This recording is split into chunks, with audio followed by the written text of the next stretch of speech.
तो last class में कहाँ तक हमारी बातें हुई थी?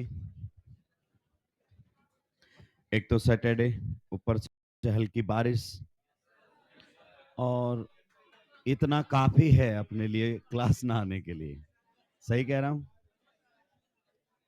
चलिए, कुछ लोगों ने देखा, ओह बहुत अच्छा मौसम है, आज कैसे पढ़ेंगे हम, कचौरी खाएंगे कोटा की गलियों में आज तो हम।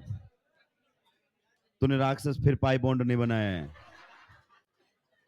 तो लास्ट क्लास में हम बात कर रहे थे pi bond, pi bond and lone pair, pi bond and lone pair in conjugation. ठीक है, इसी को ही हम आगे बढ़ाते हैं, pi bond and lone pair in conjugation. तो मैंने आपको लोकलाइज्ड डीलोकलाइज्ड लोन पेयर्स बताए थे।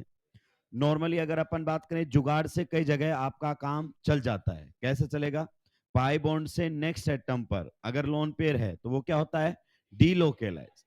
हमेशा नहीं, मोस्ट ऑफ द केसेस में अगर वो आपका जो है डबल बॉन्ड के ऊपर आ जाता है लोन पेयर, और वो डबल बॉन्ड किसका है? रिंग का, तो वो लोन पेयर फिर क्या हो जाएगा? लोकेलाइज्ड।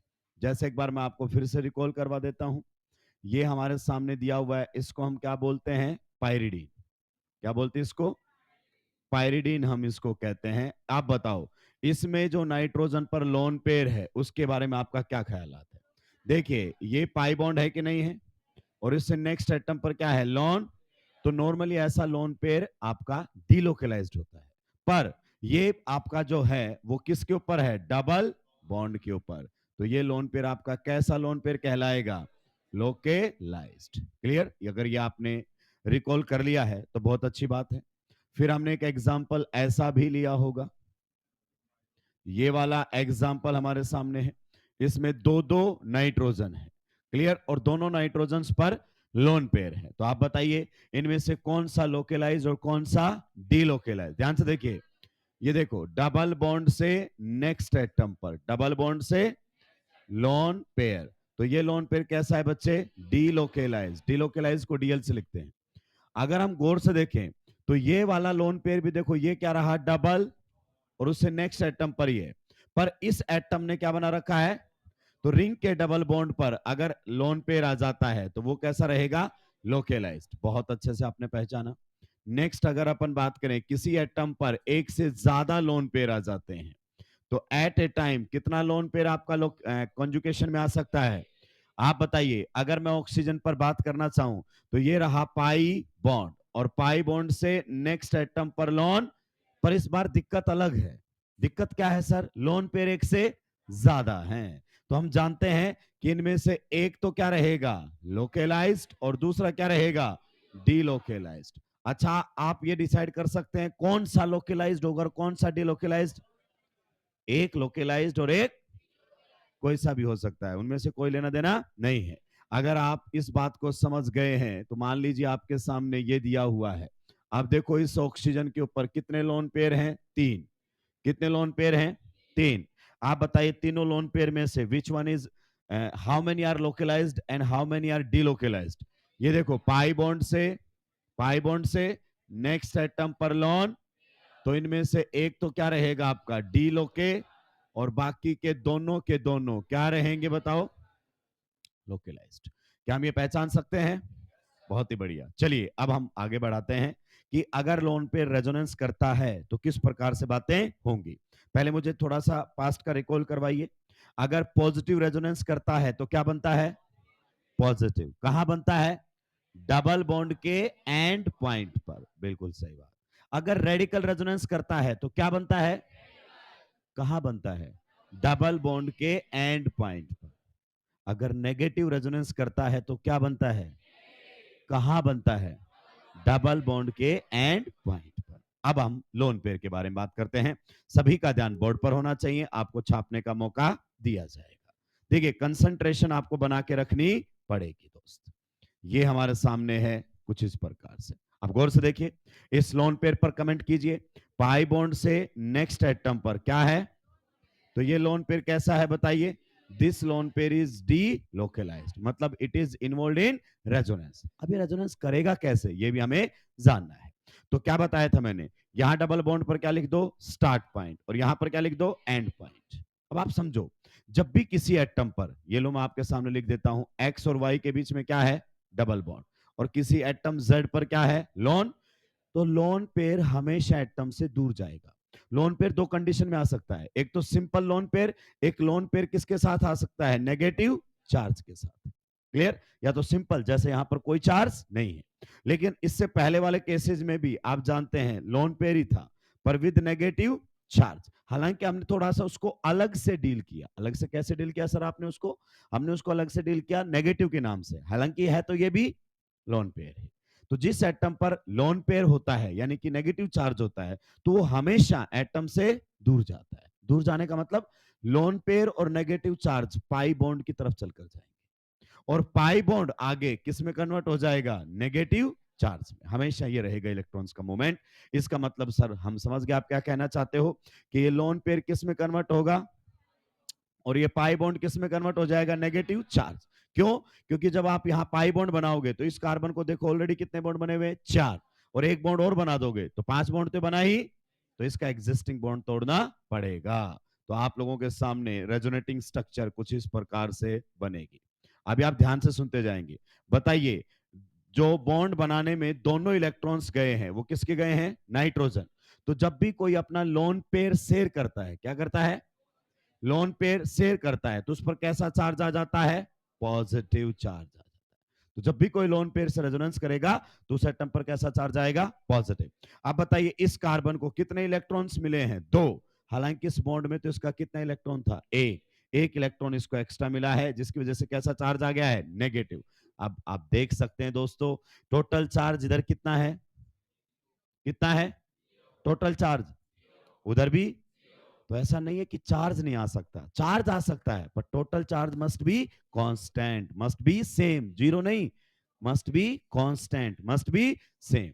ये आपके सामने आ गया। नाउ रेजोनेंस हाइब्रिड, तो रेजोनेंस हाइब्रिड हम बना सकते हैं। सिग्मा बॉन्ड आप पहले से बना दीजिए दोस्तों, बना दिया है। बताओ पहली आरएस में डबल बॉन्ड कहां पर है, इन दोनों के, दूसरी आरएस में डबल बॉन्ड इन दोनों के, पहली आरएस में कोई चार्ज ही, गौर से देखो कोई चार्ज है नहीं है, दूसरी वाले में यहां कैसा है, पार्शियल, और यहां कैसा है, तो दिस इज रेजोनेंस हाइब्रिड, रटने की कोई जरूरत ही नहीं है। तो ये आपके सामने बनकर आ गया है। चलिए सर एक दो और ट्राई करते हैं, और ट्राई कर लेते हैं, कहीं कोई दिक्कत की बात नहीं है, आप ध्यान से सुनते हुए जाइए। बताइए ऑक्सीजन के ऊपर कितने लोन पेयर हैं, कितने कॉन्जुकेशन में जाएंगे, एक लोकेलाइज्ड और एक delocalised, you can check it out. Pi bond से नेक्स्ट एटम पर क्या है, लोन पेयर, एक से ज्यादा है तो एक रेजोनेंस करेगा, बाकी रेजोनेंस नहीं करेंगे। वही स्टार्ट पॉइंट एंड पॉइंट। बताइए कैसे होगा, lone pair will convert into pi bond, and pi bond will convert into negative, और अगली रेजोनेटिंग स्ट्रक्चर बनकर आप लोगों के सामने तैयार है। तो यहां पर इस प्रकार से रेजोनेटिंग स्ट्रक्चर बनेगी। दोस्त आप बताओ, जब भी कोई अपने लोन पेयर से रेजोनेंस करेगा तो कैसा चार्ज आएगा, पॉजिटिव। इसको दो इलेक्ट्रॉन मिले हैं, एक इसका था एक एक्स्ट्रा मिला है, तो कैसा चार्ज आएगा, negative. Total charge zero, total charge zero, charge neither be created nor be destroyed. Can you make the resonance hybrid, जी हाँ। सिग्मा बॉन्ड तो सर एज इट इज बना दो, कहीं कोई दिक्कत, पहले वाले में डबल बॉन्ड इसमें, दूसरे वाले में डबल बॉन्ड इसमें, पहले में कोई चार्ज नहीं है, पहले आरएस में देखो कोई चार्ज है, दूसरे वाले में इस पर कैसा है, नेगेटिव, तो यहाँ पार्शियल नेगेटिव, और यहाँ पर कैसा है, तो this is your resonance hybrid. जल्दी से नोट डाउन करेंगे, आगे बढ़ो।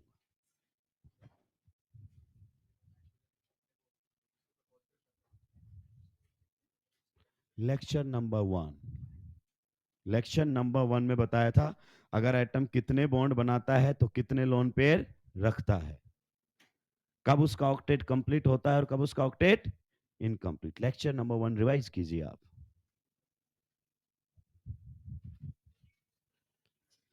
जब मैंने लेक्चर पढ़ाया था तब भी मैंने कहा था कि कुछ लोगों को लगेगा कि ये क्या बातें बता रहा है आईओसी की, क्योंकि यही बातें हम नहीं जानते हैं। लेक्चर नंबर वन वापस से सभी लोग रिवाइज करेंगे, यूट्यूब के ऊपर भी अवेलेबल है, some basic concepts of organic chemistry, उसमें भी लेक्चर नंबर वन में वही बातें बताई है।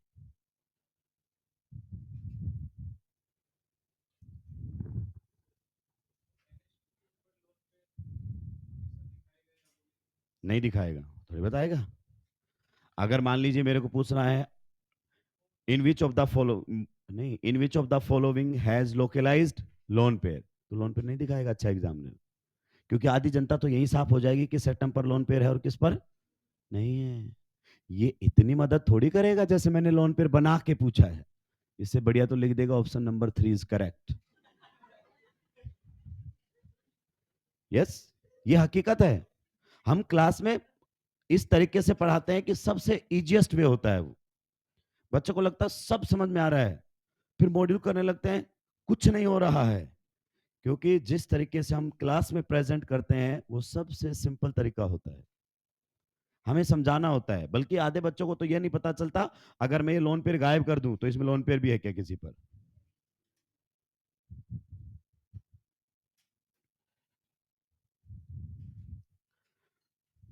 सुलटा दिया है सभी ने।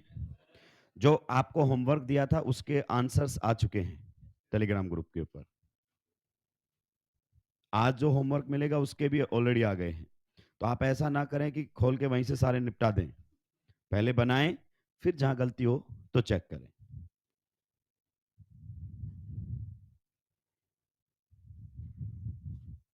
सुलटा दिया सभी ने। अब बताओ जब लोन पे रेजोनेंस करवाओगे तो कैसे करवाओगे, कैसे ध्यान रखे लोन पेयर का resonance. Lone pair will convert into and pi bond will convert into negative. खत्म हो गया।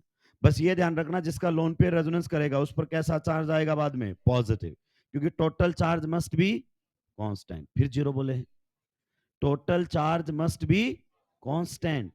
अगर इधर जीरो है तो उधर भी जीरो ही होना चाहिए, अगर इधर +1 होता तो उधर भी +1 ही होता। तो लिख दीजिए lone pair will convert into, lone pair will convert into,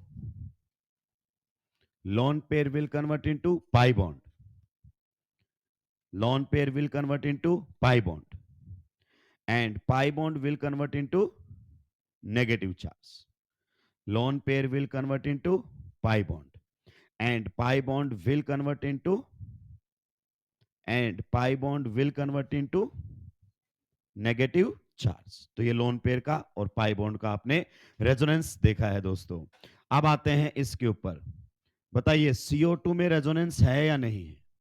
ये हमारे सामने this example from NCERT chapter chemical bonding, IOC। अब देखो बहुत सारे लोग क्या बोलते हैं, डबल बॉन्ड पर आ जाए नेगेटिव, डबल बॉन्ड पर आ जाए पॉजिटिव, डबल बॉन्ड पर आ जाए रेडिकल तो क्या होते हैं, लोकलाइज्ड। ऐसा कुछ भी नहीं है। हकीकत क्या है, लोन पेयर कॉन्जुकेशन में है तो डीलोकलाइज्ड, कॉन्जुकेशन में नहीं है तो लोकलाइज्ड। ये बेस्ट वे होता है समझाने का उसका, बाकी सब ट्रिक्स हैं।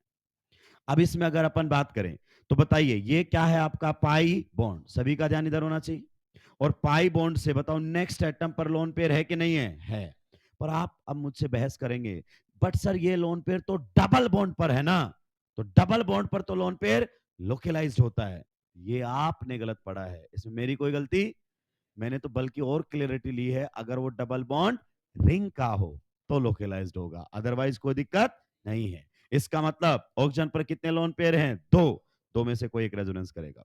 कैसे, lone pair will convert into and pi bond will convert into negative charge. क्या ये पॉइंट आपको समझ में आ गया है। तो इस ऑक्सीजन पर कैसा चार्ज आ जाएगा बताइए, नेगेटिव।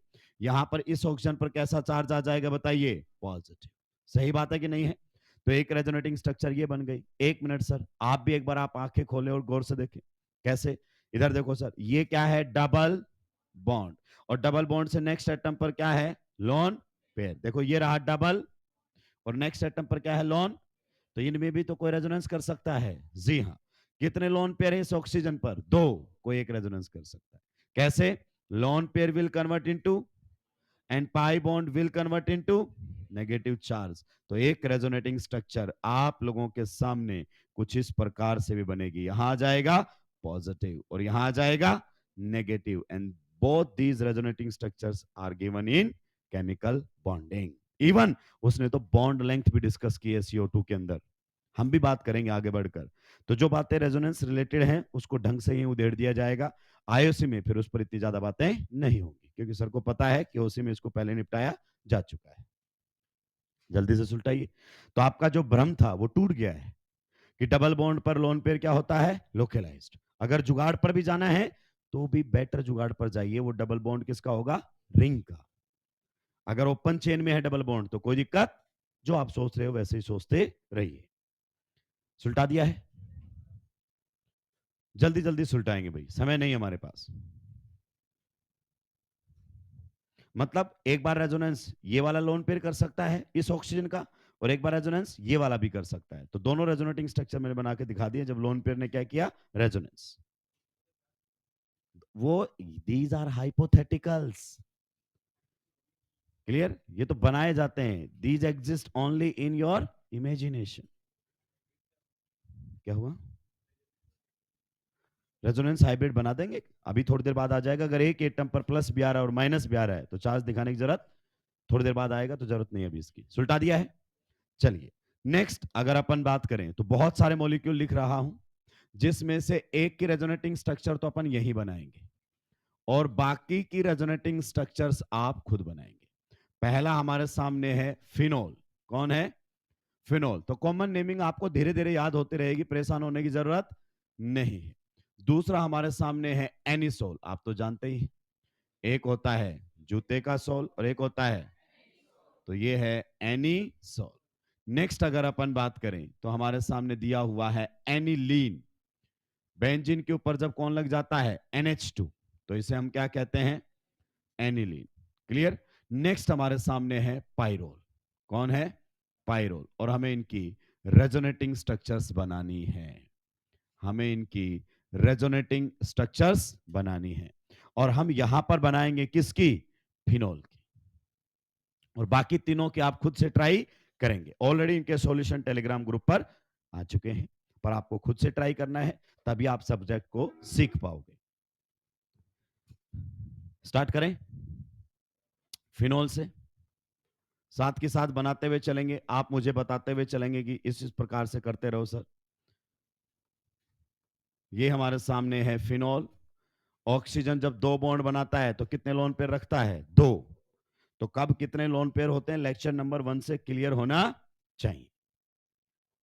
सभी के रेजोनेटिंग स्ट्रक्चर्स बनानी है, जिनमें से एक के रेजोनेटिंग स्ट्रक्चर हम यहां पर बनाएंगे।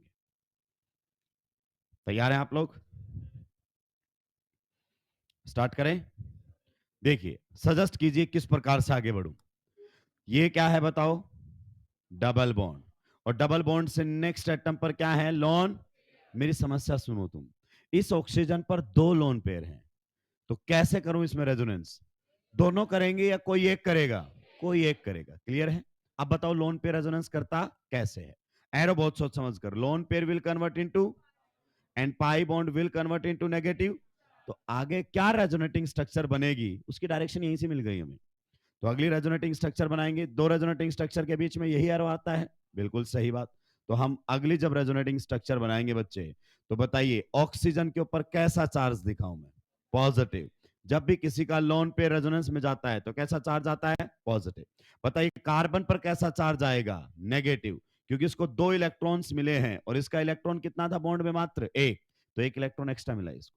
क्लियर। टोटल चार्ज इधर देखो कितना है, जीरो, इधर भी total charge zero, because charge ना इधर भी क्रिएटेड नॉर भी डिस्ट्रॉयड। अब देखो ध्यान से, ये आप लोगों के सामने क्या है, डबल बॉन्ड, और डबल बॉन्ड से नेक्स्ट एटम पर क्या है, नेगेटिव चार्ज, या आप लोन पेयर भी कह सकते हैं। क्लियर। अब बताओ कैसे रेजोनेंस होगा, negative will convert into and pi bond will convert into negative. तो देखो आपको अगली रेजोनेटिंग स्ट्रक्चर बनाने की जो है डायरेक्शंस मिल चुकी है। अब कुछ बच्चे क्या करते हैं, आगे तो बढ़ते जाते हैं पर पीछे वालों में कहीं चार्ज गायब कर देंगे, जैसे अब इसका तो कोई रोल ही, पर आगे भी चार्ज गायब कर देंगे इसका, या फिर यहां से डबल बॉन्ड गायब कर देंगे। भाई पीछे वाली एज इट इज कॉपी होगी, केवल फर्क यहां पर हुआ है इन दोनों में। ठीक है, तो यहां पर आप लोगों के सामने आ जाएगा डबल बॉन्ड और यहां पर आ जाएगा नेगेटिव चार्ज। फिर से आप अगर आंखें खोलेंगे और गौर से देखेंगे तो देखो ये क्या है, डबल बॉन्ड, और डबल बॉन्ड से नेक्स्ट एटम पर कैसा चार्ज है, नेगेटिव। तो पाई बॉन्ड से नेक्स्ट एटम पर नेगेटिव, फिर से करेगा रेजोनेंस, कैसे, negative will convert into pi bond and pi bond will convert into negative charge. तो हमारे सामने कुछ इस प्रकार से रेजोनेटिंग स्ट्रक्चर बनकर आ जाएगी दोस्तों, यहां पर आ जाएगा नेगेटिव चार्ज। आप बताइए क्या ये फिर से रेजोनेंस करेगा या नहीं करेगा, गौर से देखिए, क्या ये फिर से रेजोनेंस करेगा? ये रहा आपके सामने डबल बॉन्ड, और डबल बॉन्ड से नेक्स्ट एटम पर नेगेटिव चार्ज। बताइए कैसे रेजोनेंस करेगा?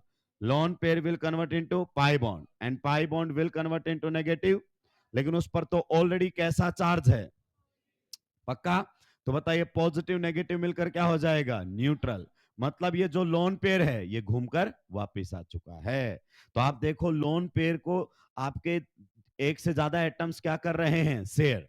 ये पहले ऑक्सीजन पर था, फिर कार्बन पर निकला, फिर इस कार्बन पर निकला, फिर इस कार्बन पर, फिर वापस कहां गया? ऑक्सीजन पर। तो such type of lone pairs are known as delocalised lone pairs. Clear? क्या ये पॉइंट आपको क्लियर हो गए सारे रेजोनेटिंग स्ट्रक्चर?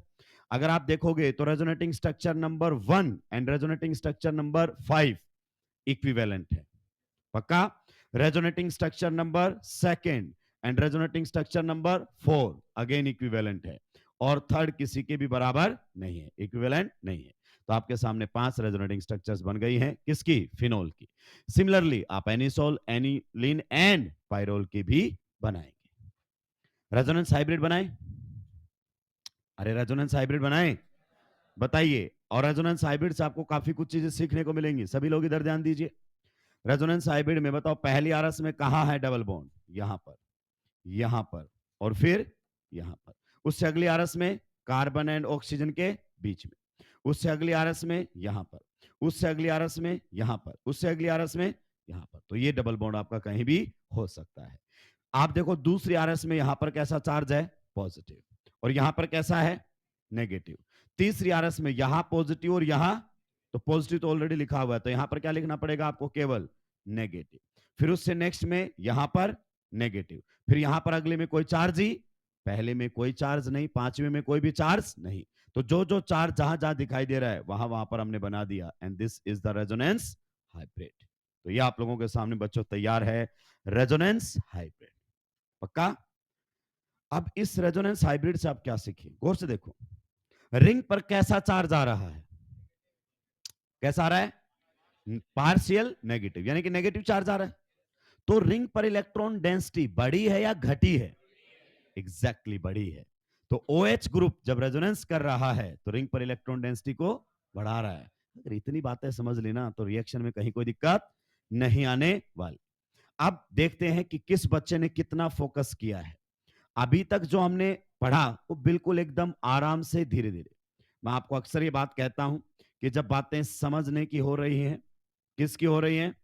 समझने की बातें हो रही हैं, तो आप एकदम धीरे धीरे पढ़िए, चीजों पर पूरा फोकस होना चाहिए, और उस टाइम पर पढ़ने के अलावा कोई बात दिमाग में नहीं आनी चाहिए। क्योंकि अगर आप हल्के से भी डाइवर्ट हुए ना बच्चे, तो आप सुलट गए, और आपको कन्विंस नहीं, आपको समझ में आना चाहिए। ये देखिए ध्यान से, कई बार हम चिल्लाते रहते हैं यस सर, नो सर, उनसे कोई फायदा होता चमकता नहीं है। 3-4 साल बाद बातें समझ में आती हैं कि कोई मतलब नहीं है। पेपर में क्वेश्चंस बनने चाहिए, मॉड्यूल के क्वेश्चंस बनने चाहिए, अपने मॉड्यूल के नहीं, किसी भी कोचिंग के। मैं तो आपको बोल रहा हूं आप अनअकैडमी के कीजिए। हालांकि केमिस्ट्री का जो हमारा स्टडी मटेरियल है, बार बार कहता हूं कि इसका कोई भी कंपैरिजन नहीं है। आप अदर इंस्टीट्यूट्स के भी कीजिए, एज वेल कीजिए, आप कहीं कोई दिक्कत नहीं है। आइए अब आते हैं, आप बताइए क्या ये पॉजिटिव चार्ज रेजोनेंस करेगा? बहुत बढ़िया। क्या ये नेगेटिव चार्ज रेजोनेंस करेगा?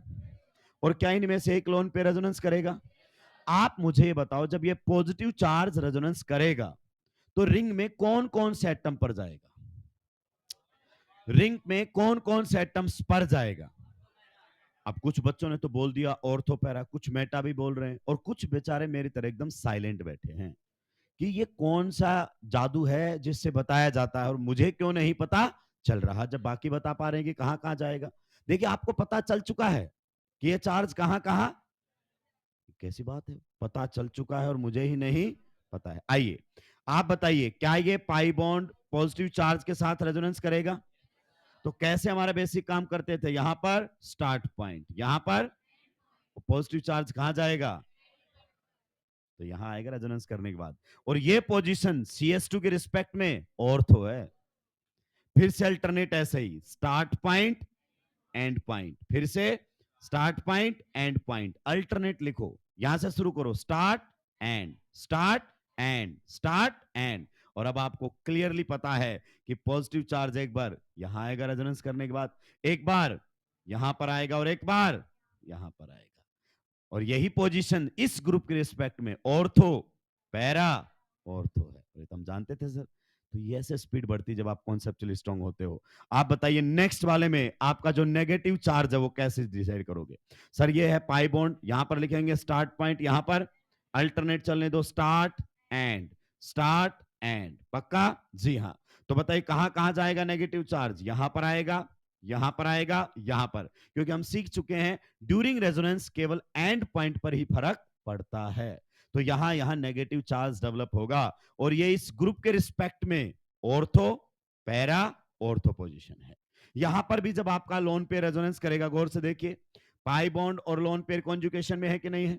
तो जब रेजोनेंस होगा तो ये कौन सा पॉइंट है? स्टार्ट। ये कौन सा है? एंड। फिर से स्टार्ट एंड। तो बताइए लोन पेयर यहां आएगा, फिर यहां आएगा और फिर यहां पर आएगा। यानी कि जब रेजोनेंस होता है तो किसी ग्रुप की कौन कौन सी पोजीशंस पर फर्क पड़ता है? ऑर्थो एंड पैरा पोजीशन पर। तो जब ये रेजोनेंस करेगा तो पॉजिटिव चार्ज इसकी ऑर्थो एंड पैरा पर जाएगा, जब नेगेटिव रेजोनेंस करेगा तो अपनी ऑर्थो एंड पैरा पर जाएगा। इसी प्रकार से लोन पेयर भी जब रेजोनेंस करेगा तो अपनी ऑर्थो एंड पैरा पोजीशन पर जाएगा। तो आपको आगे पता चलेगा कि are effect ortho and para position पर ही लगता है। रटने की जरूरत नहीं है, वो यहीं से क्लियर कर दिया मैंने। तो जल्दी से उल्टाएंगे, आगे बढ़ूंगा। ये है स्पीड।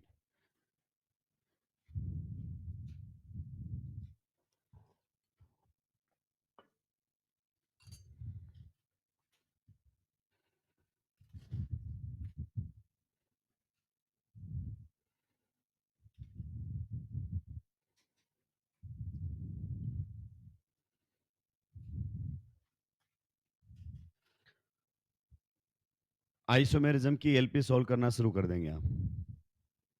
आइसोमेरिज्म की ईएलपी सॉल्व करना शुरू कर देंगे आप। अगर शाम को मौसम ठीक रहा, बारिश नहीं हुई, तो कौन कर टू वालों का मॉड्यूल डिस्कशन हो सकता है। फिजिक्स का है, पहले बाजी मार ली सर ने। तो आप तैयार रहें, नेक्स्ट वीक कभी भी हो सकता है। और याद रहे डिस्कशन क्लास सबसे ज्यादा इंपॉर्टेंट होती है।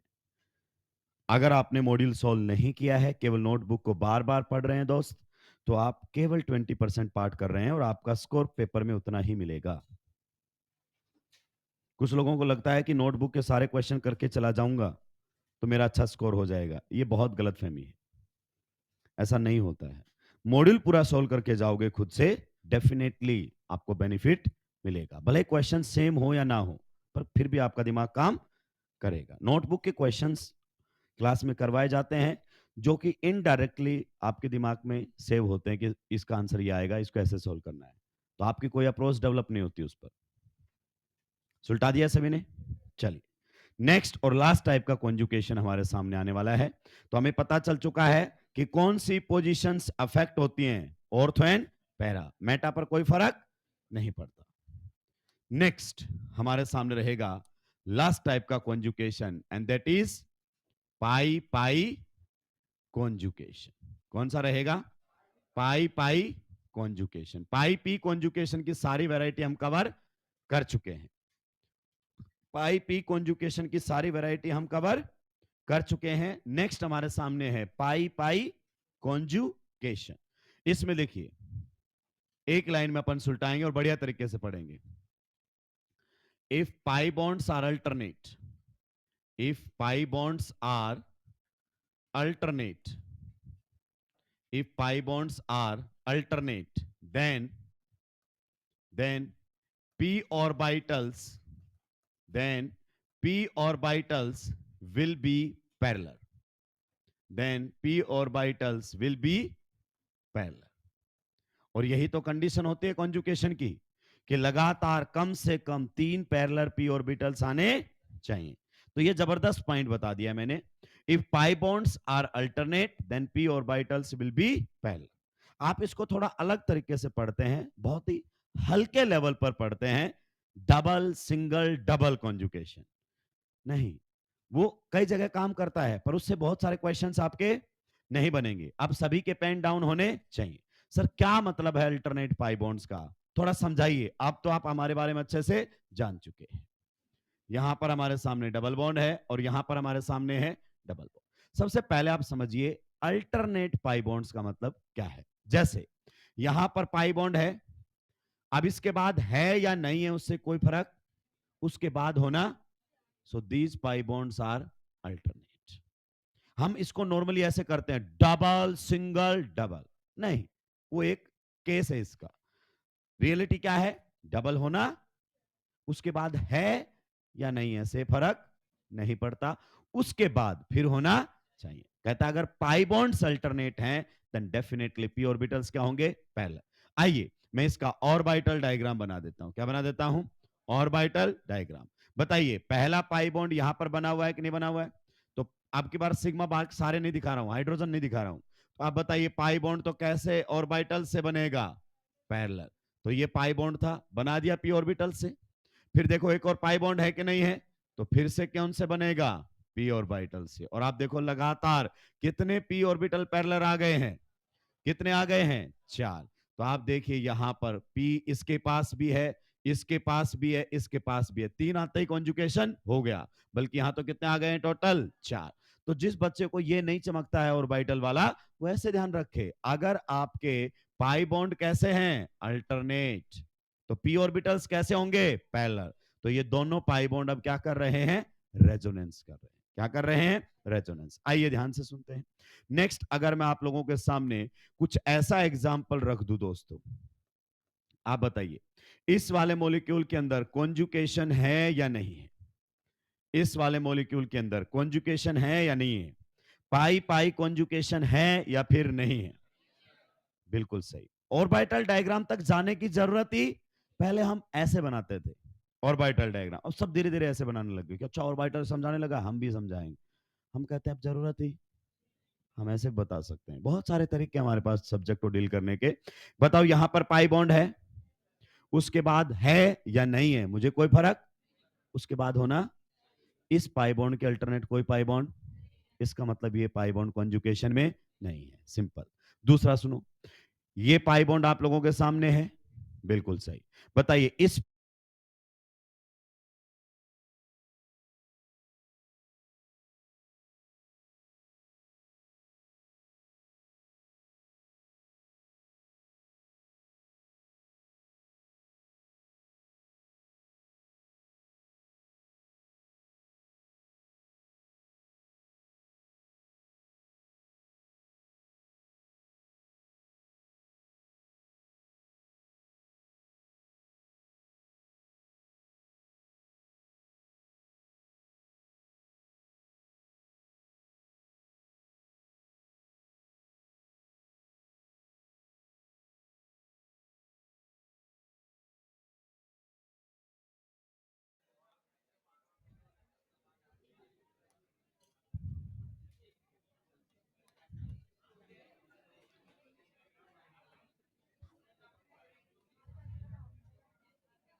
जान चुके हैं।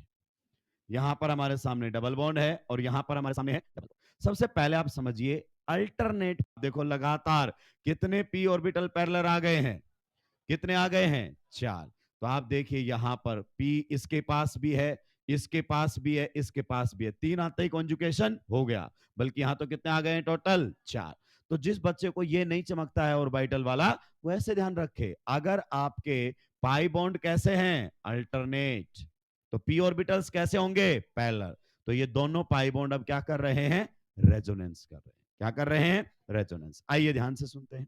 नेक्स्ट अगर मैं आप लोगों के सामने कुछ ऐसा एग्जाम्पल रख दूं दोस्तों, आप बताइए इस वाले मॉलिक्यूल के अंदर कॉन्जुकेशन है या नहीं है, इस वाले मॉलिक्यूल के अंदर कॉन्जुकेशन है या नहीं है, पाई पाई कॉन्जुकेशन है या फिर नहीं है, बिल्कुल सही। ऑर्बिटल डायग्राम तक जाने की जरूरत ही, पहले हम ऐसे बनाते थे ऑर्बिटल डायग्राम, अब सब धीरे धीरे ऐसे बनाने लग गए। अच्छा ऑर्बिटल समझाने लगा, हम भी समझाएंगे। हम कहते हैं अब जरूरत ही, हम ऐसे बता सकते हैं। बहुत सारे तरीके हमारे पास सब्जेक्ट को डील करने के। बताओ यहां पर पाई बॉन्ड है, उसके बाद है या नहीं है मुझे कोई फर्क, उसके बाद होना, इस पाई बॉन्ड के अल्टरनेट कोई पाई बॉन्ड, इसका मतलब ये पाई बॉन्ड कॉन्जुगेशन में नहीं है, सिंपल। दूसरा सुनो, ये पाई बॉन्ड आप लोगों के सामने है, बिल्कुल सही। बताइए इस पाई बॉन्ड के अल्टरनेट यहां कोई पाई बॉन्ड है क्या? नहीं है। पाई बॉन्ड होना चाहिए, फिर हमें फर्क नहीं पड़ता है या फिर उसके बाद होना चाहिए था, जो कि नहीं है। सो कोई भी पाई बॉन्ड के अल्टरनेट पाई बॉन्ड नहीं है, so there will be no conjugation. Sir क्या आप इस बात को ऑर्बिटल डायग्राम से हमें क्लियर कर सकते हैं? मेरा जवाब है जी हां, मैं क्लियर कर सकता हूं। आप बता दीजिए what is the hybridisation state of this carbon? You will say sp2, बिल्कुल सही जवाब। What is the hybridisation state of this carbon? sp, excellent. And what is the hybridisation state of this carbon? sp2, exactly सही आपने बताया है। तो क्या अब मैं इसका ऑर्बिटल डायग्राम आप लोगों के लिए बना सकता हूं? क्लियर। केवल और केवल अगर अपन बात करें तो पाई बॉन्ड्स की बात कर लेते हैं। किसकी बात कर लेते हैं? पाई बॉन्ड्स, बाकी हम नहीं बनाएंगे समझने के लिए। आप बताइए पहला पाई बॉन्ड आपके सामने कौन से ऑर्बिटल से बनाऊं? पीवाई पीवाई से बना दूं? तो इन दोनों के बीच में पाई बॉन्ड बना हुआ है जो पीवाई से। अगर ये पीवाई है तो दूसरे के पास पीवाई ही होना, ये बन गया आपका पहला पाई बॉन्ड। अब बताओ बीच वाले कार्बन पर, इस कार्बन पर पीवाई कितना होता है? उससे तो इसने इधर पाई बॉन्ड बना लिया। तो फिर ये जो पाई बॉन्ड बनाया है, ये जो पाई बॉन्ड बनाया है, ये पाई बॉन्ड किससे बना होगा? या तो पीजेड से या पीएक्स से, पीवाई से तो नहीं बना होगा। तो हम मान लेते हैं किससे बना होगा? ये पीजेड से। और दोस्तों आप बताइए यहां पर भी पीजेड और यहां पर भी, क्या इस पर पी है? है। क्या इस पर पी है? है। क्या इस पर भी पी है? है। पर क्या लगातार तीन पैरेलल पी हैं? नो। लगातार तीन पी जरूर हैं पर वो पैरेलल, तो कॉन्जुकेशन नहीं है इस मॉलिक्यूल के अंदर। ये पीवाई किसी दूसरे पीवाई वाले बॉन्ड से कॉन्जुकेशन में नहीं है, ये पीजेड किसी दूसरे के साथ कॉन्जुकेशन में नहीं है। तो यहां से अब एग्जामिनर छीलना शुरू करता है, आपसे पूछता है नंबर ऑफ पाई इलेक्ट्रॉन्स कितने हैं इसमें? नंबर ऑफ पाई इलेक्ट्रॉन्स, एक पाई बॉन्ड, एक और पाई बॉन्ड, कितने पाई बॉन्ड है टोटल? दो। तो बताइए number of pi electrons 2 multiply by number of pi bonds, कितने पाई इलेक्ट्रॉन्स हैं? 4 पाई इलेक्ट्रॉन्स। फिर आपसे पूछेगा number of delocalised pi electrons, number of delocalised pi electrons. अब वही पाई बॉन्ड काउंट कीजिए जो कॉन्जुकेशन में है। क्या ये पाई कॉन्जुकेशन में है? तो ये पाई डीलोकलाइज नहीं है। क्या ये पाई किसी के साथ कॉन्जुकेशन में है? नहीं, तो ये डीलोकलाइज। तो number of delocalised pi electrons is equal to 0। तो देखो ऑर्बिटल डायग्राम से मैंने आपको बचा दिया है। नेक्स्ट, ये भाई जेई एडवांस लेवल के क्वेश्चन है, ये हल्के क्वेश्चन नहीं है। नॉर्मली नीट में इनको डील नहीं किया जाता है।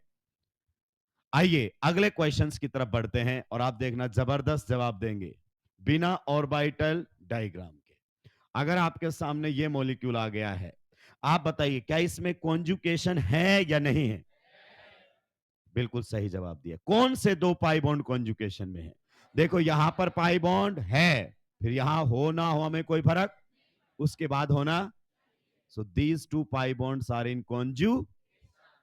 ये वाला बीच वाला जो पाई बॉन्ड आपका है, ये किसी के साथ कॉन्जुकेशन में है क्या?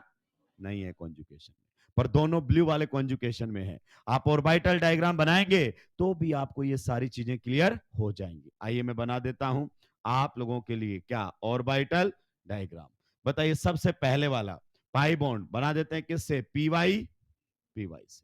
क्लियर। तो ये पहला पाई बॉन्ड पीवाई से एंड पीवाई से। आप बताइए नेक्स्ट जो आप लोगों के सामने पाई बॉन्ड बना हुआ है ये वाला, तो जाहिर सी बात है पीवाई से, क्योंकि इस पर पीवाई एक ही होता है। तो या तो पीएक्स से होगा या तो मैं किससे मान लेता हूं? पीजेड से। तो ये पीजेड और पीजेड के बीच में क्या बन गया है? Pi bond. अब फिर से देखो नेक्स्ट क्या है? Pi bond. अब ये पीजेड से तो नहीं हो सकता। अब आप मुझसे बहस कर सकते हैं कि सर ये पीएक्स से तो बन सकता है, पर आप बताइए जब उसके पास पीवाई आ सकता है तो एक्स से क्यों बनाएगा? क्योंकि वाई आते ही क्या हो जाएगी? कॉन्जू। मॉलिक्यूल कभी कॉन्जुकेशन से मना नहीं करता है। तो बोलता है पीवाई है तो बोलता है पीवाई से ही बॉन्ड बनाइए। अब बताइए लगातार कितने पी ऑर्बिटल्स पैरेलल आ गए हैं? 1 2 3 4, और हमें कितने चाहिए थे? 3। यस कॉन्जुकेशन है। तो ब्लू वाला ब्लू वाले के साथ रेजोनेंस कर रहा है, रेड वाले के साथ कोई रेजोनेंस नहीं कर रहा है। क्या ये पॉइंट आपको समझ में आया दोस्तों? तो बताइए फिर अगर ये पॉइंट समझ में आया तो इसमें नंबर ऑफ पाई इलेक्ट्रॉन्स कितने हैं? number of pi electrons 2 multiply by number of pi bonds 3 is equal to 6 pi electron. सही बात है कि नहीं है? नेक्स्ट अब question, number of delocalised pi electrons. Delocalised कितने पाई बॉन्ड कॉन्जुकेशन में है बताइए, तो क्या रहेगा 4 पाई इलेक्ट्रॉन्स। तो किसी भी सवाल का जवाब देने के लायक अब आप हैं, जल्दी से सुलटाइए, आगे बढ़ूंगा।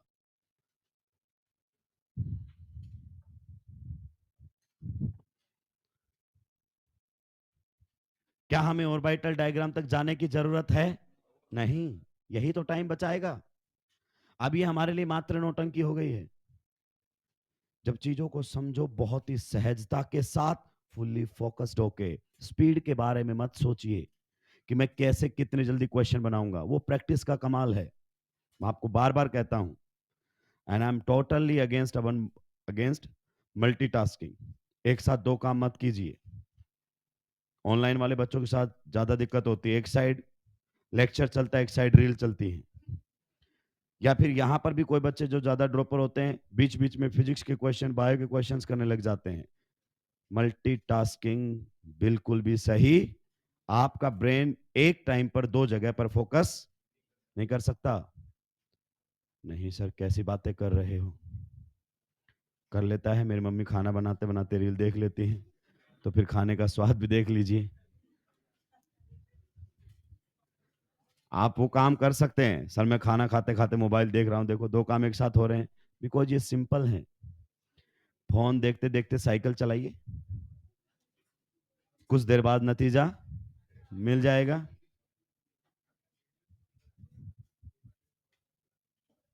तो मल्टीटास्किंग इतना अच्छा नहीं है। एट ए टाइम एक ही चीज पर फोकस करेंगे, तो जब आपको उस चीज की जरूरत पड़ेगी ना एग्जामिनेशन सेंटर में, तो आप फ्लैशबैक में जाने की कोशिश करते हैं।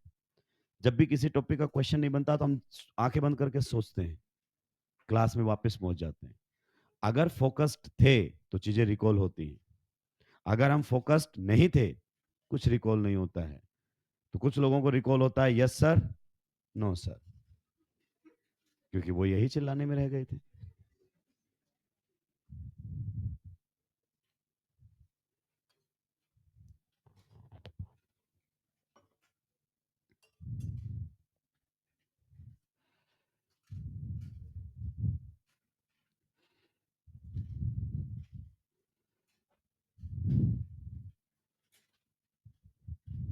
सो पाई बॉन्ड के साथ कब रेजोनेंस करता है? अल्टरनेट। कुछ ऐसा नहीं बोलना है डबल सिंगल, यहां काम क्या ये, पर दोस्त यहां काम डबल फिर सिंगल नहीं है, पर फिर भी दो पाई बॉन्ड रेजोनेंस में हैं। तो which one is better? Alternate pi bonds.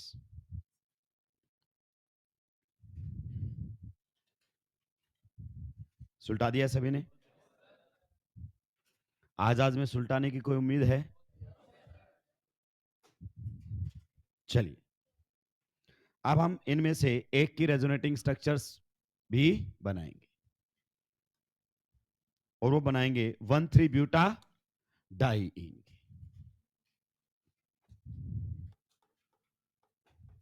इसको थोड़ा पेज के बीच में लिखना, मतलब इधर भी लिखेंगे और उधर भी लिखेंगे। ये हमारे सामने कुछ इस प्रकार से है, ठीक है। अब हमें इसकी रेजोनेटिंग स्ट्रक्चर्स बनानी है। 1,3 ब्यूटा डाइईन ये हमारे सामने है। बताइए रेजोनेटिंग स्ट्रक्चर कैसे बनाए? देखिए, आपके सामने क्या हो सकता है कि ये पाई बॉन्ड किधर चला जाए, दूसरे पाई बॉन्ड की तरफ। दोनों पाई बॉन्ड्स कैसे हैं? नॉन पोलर, कोई पोलरिटी नहीं है, तो कोई भी पाई बॉन्ड किसी की तरफ भी जा सकता है। अगर ये पाई बॉन्ड यहां से इधर चला गया तो आप बताइए इस कार्बन के कितने बॉन्ड बन जाएंगे? 5, क्योंकि 5 तो बना नहीं सकता, तो इसको अपना एग्जिस्टिंग बॉन्ड तोड़ना।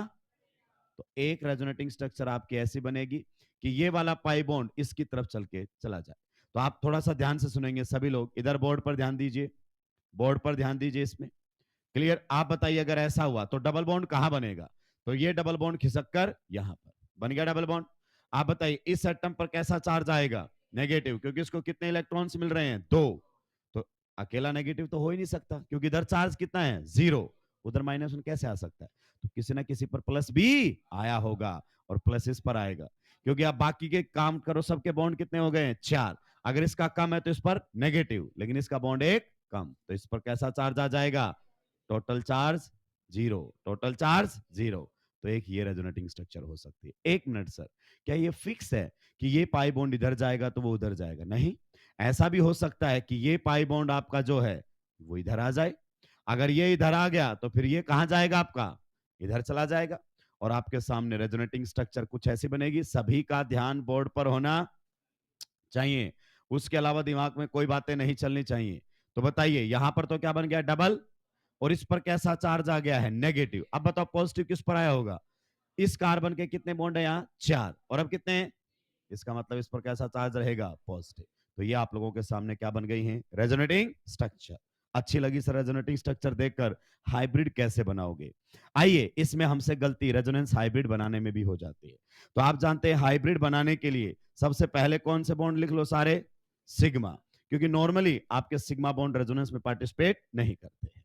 अब बनाते हैं इस वाली आरएस को। देखो पाई बॉन्ड कहां पर है सर? ये है नंबर 1, ये है हमारे सामने नंबर 2, और ये है नंबर 3, ताकि मैं जहां बोलूं वहीं आप फोकस कर सके। 1 पर फोकस करो और बताओ पाई बॉन्ड कहां पर है? तो आप बोलोगे सर पाई बॉन्ड इन दोनों के बीच में है एंड इन दोनों के बीच में है। 3 पर फोकस करो, बताओ पाई बॉन्ड कहां है? सर इन दोनों के बीच में। 2 पर फोकस करो, बताओ पाई बॉन्ड कहां है?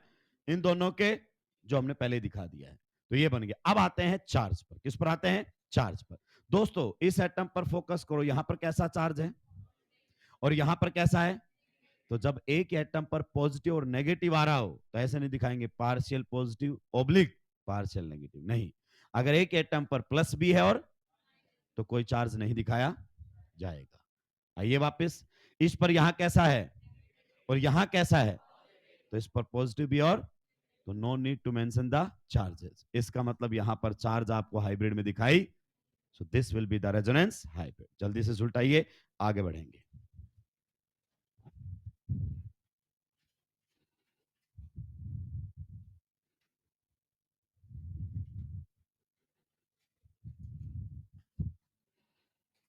जल्दी जल्दी सुलटाते रहेंगे।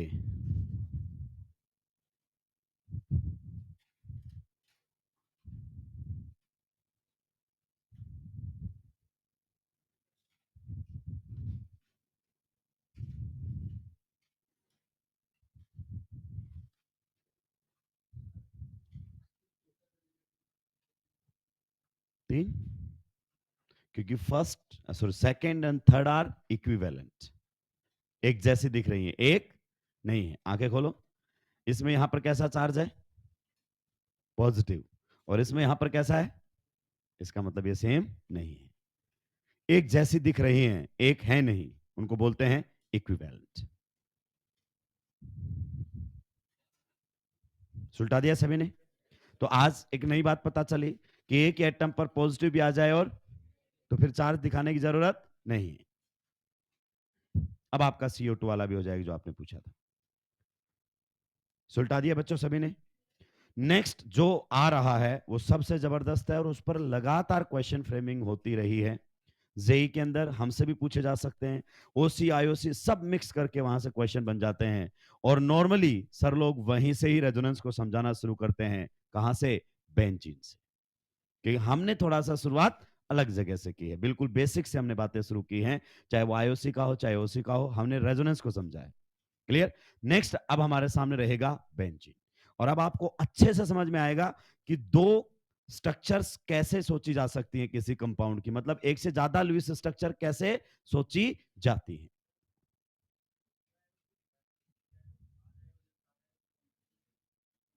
पूरा है तो इलेक्ट्रॉन तो पूरे गए ना बेटा? नहीं नहीं नहीं, जब आपका पाई बॉन्ड मूव किया है तो पूरा का पूरा पाई बॉन्ड तो इधर गया है। तो कितने इलेक्ट्रॉन्स का मूवमेंट हुआ है? 2।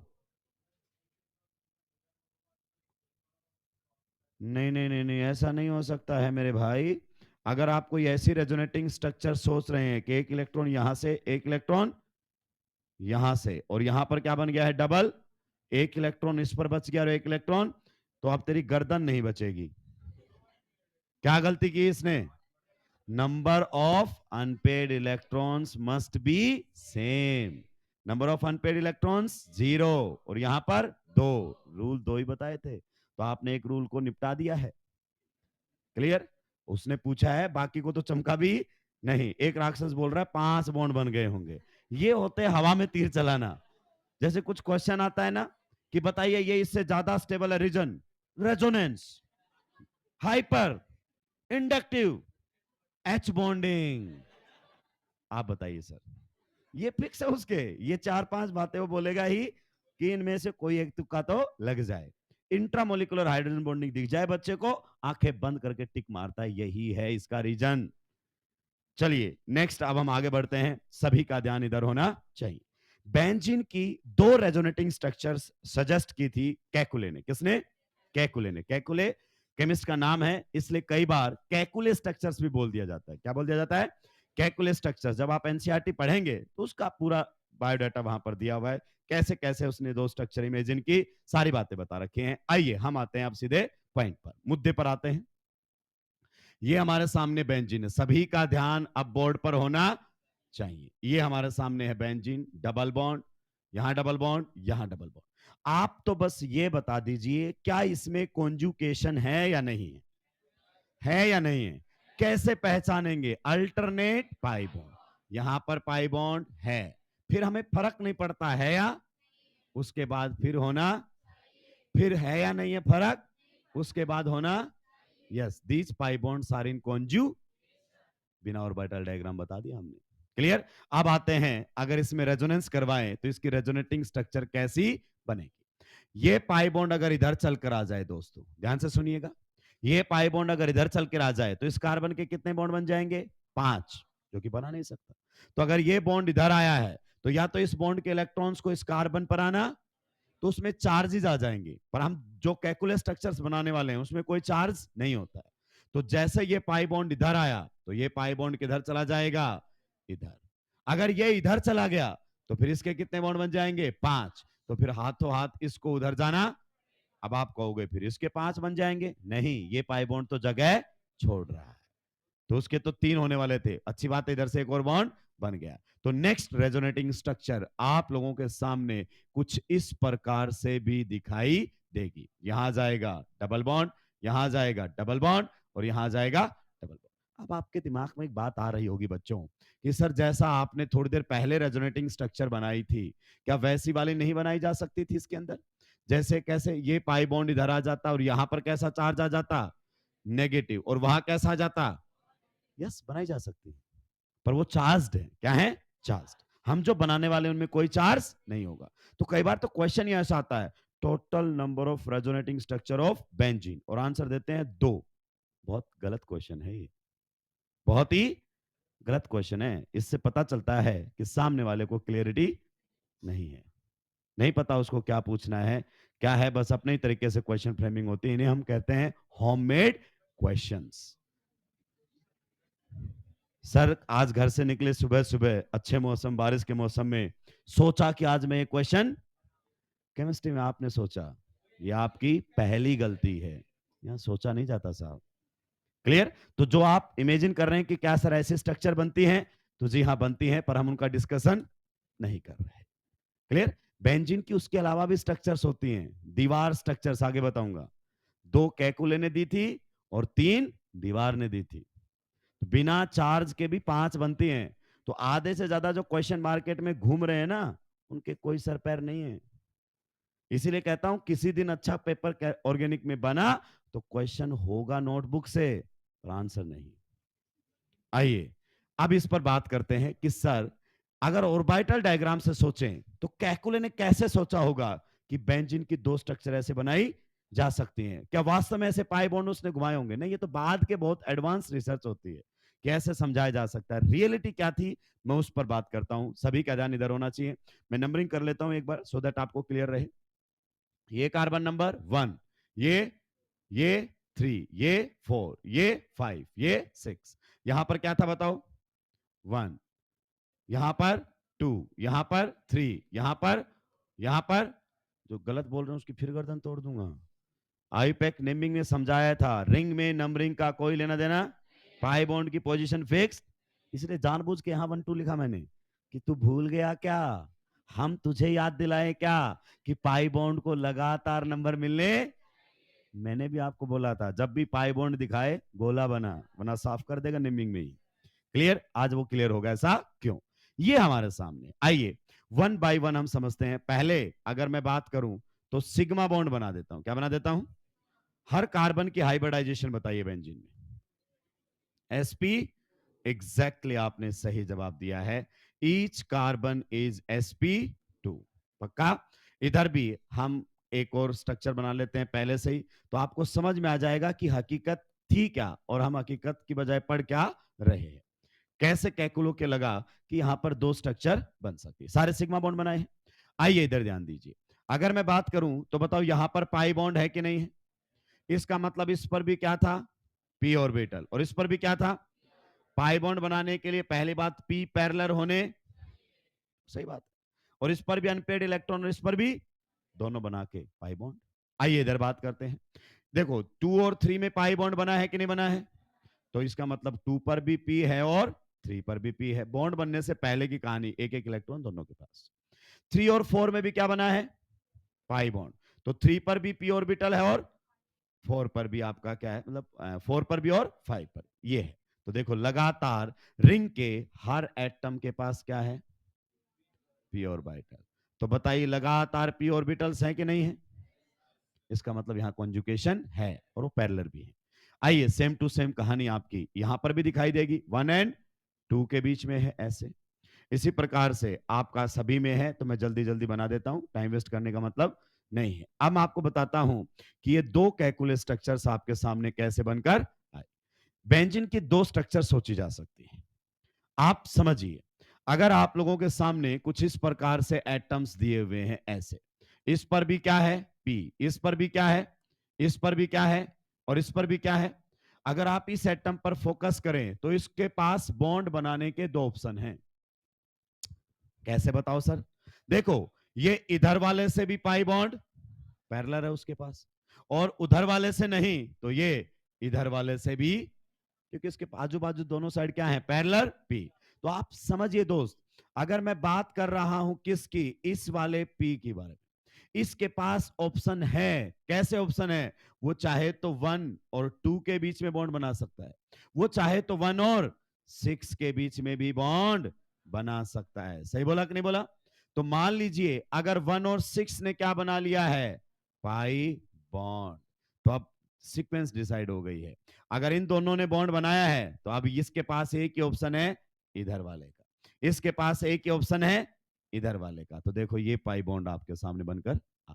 लेकिन सर जो आपका 1 है, ये था 1, ये था 2, ये था 3, ये था 4, ये था 5 और ये था 1, चाहता तो 6 से बना लेता। अगर 1 ने 6 से बनाया तो ये वाली रेजोनेटिंग स्ट्रक्चर बन गई, और 1 चाहे तो 2 से भी बना सकता है, और 2 से बनाया तो अब आपके सामने ये वाली रेजोनेटिंग स्ट्रक्चर बन गई। So these are the two कैलकुलस स्ट्रक्चर्स ऑफ बेंजीन।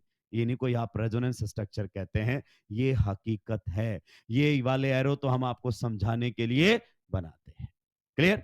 तो ये कितनी स्ट्रक्चर्स हो गई आपके सामने? दो बेंजीन की, दोनों एनसीईआरटी ने बनाई हुई हैं बहुत बढ़िया तरीके से। पर बच्चे को चमकता नहीं है कि कर क्या रहा है यहां पर। वो समझा रहा है कि एक ऐसे भी स्ट्रक्चर बन सकती है और एक ऐसे भी, और अल्टा अपने आप देखो पाई बॉन्ड की पोजीशन चेंज हो गई।